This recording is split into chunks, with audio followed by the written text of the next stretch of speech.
I wanted to wait a little bit before doing this, maybe get more subscribers, get some more, maybe get some dirt on someone, but I don't really know about that.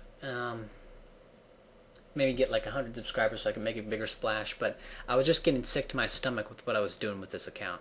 I don't know what it was, but I just felt bad about what I was doing with this account.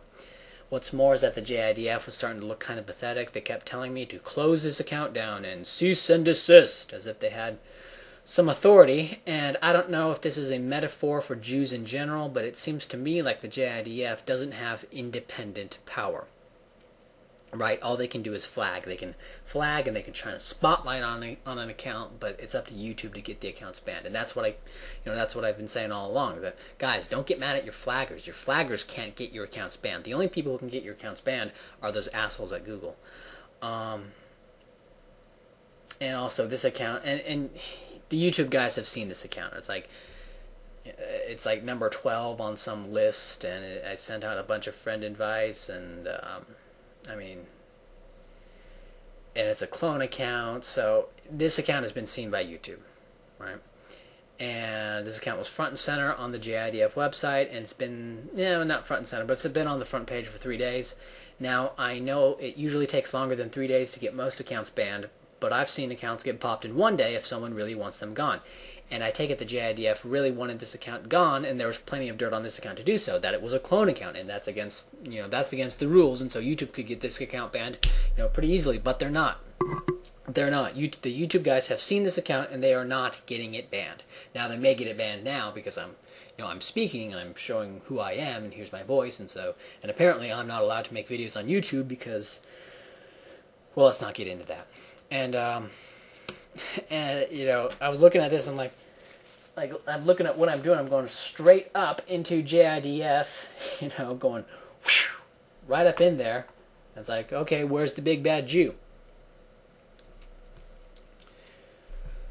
And I was thinking, why doesn't the good Jew call out the criminal Jew? Well, perhaps because Jews don't think as collectively as Europeans.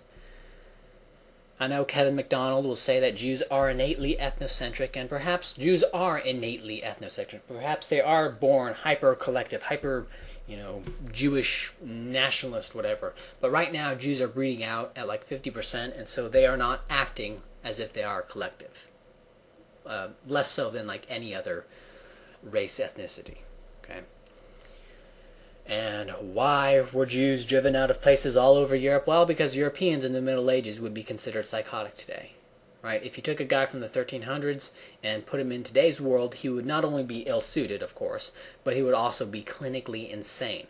The average Middle Ages person was clinically insane, and insanity was the norm, and it's these people who first hated Jews. And so instead of looking inward to see how much unhappiness was a result of clinging on to things like God and country and family, as if those things could ever bring one happiness, people blamed some group for why God and country and family sucked royal balls.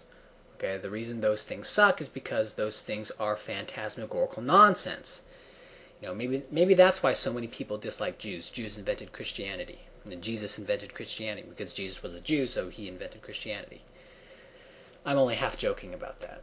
I know about the Israeli lobby and the Mossad and Israel's attack on America and the Jews in the Federal Reserve. That may be something to look into. The fact that all of the members of the Federal Reserve are Jewish. There may be some nepotism or maybe some, something going on there.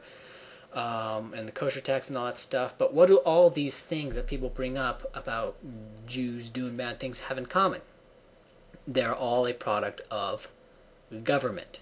Now I can hear it already, people saying, but who will build the roads? I learned in government school that we need government to build the roads. And I could just hear the socialized responses flaring up instantaneously.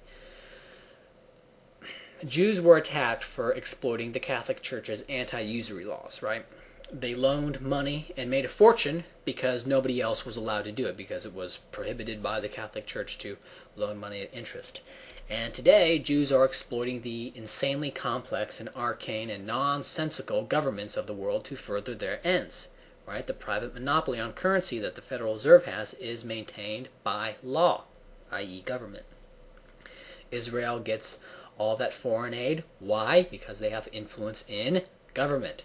The 6 million number is crammed down people's throats in government education camps.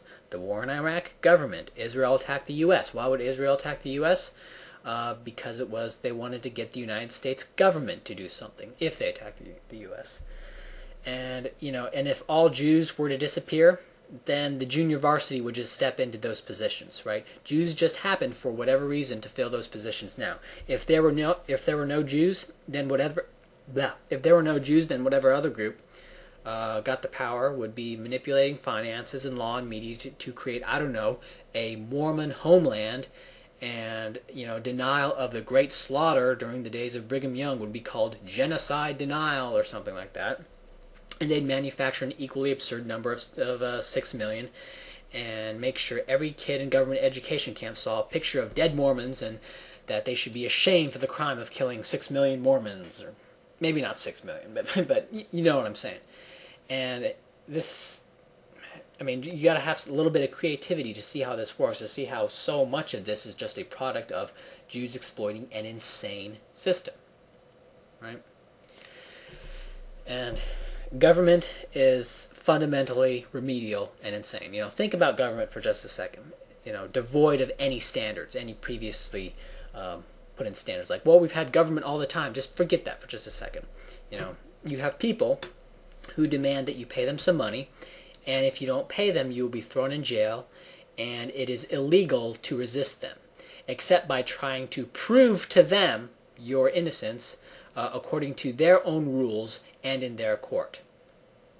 Right? That's government. But one says, oh, but we can influence government through elections. Maybe you can, but it's far easier to influence like a private company, either by petitioning the private company or just by no longer buying a private company's service, which is something that's not allowed by government. With government, all you can do is petition the quality of a service that you have to pay for, even if you don't use it, right? So you have to pay for it no matter what.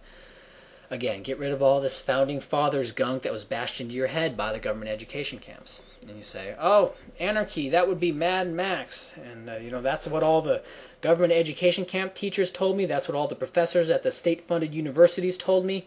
That's what all the media outlets whose monopoly is maintained by sanctioned barriers to entry say. Right? You need to get these licenses, and you need to get approved by some sort of association, which the media outlets themselves have interest in, so the media outlets themselves can kind of say whether or not you get to be a media outlet. And so because all these experts who will do anything in their power to destroy you if you claim that the wooden shacks were not gas chambers say that we need a state, well, then I believe them. That settles it. We need a state. Well, if you believe this, then Mazel Tov.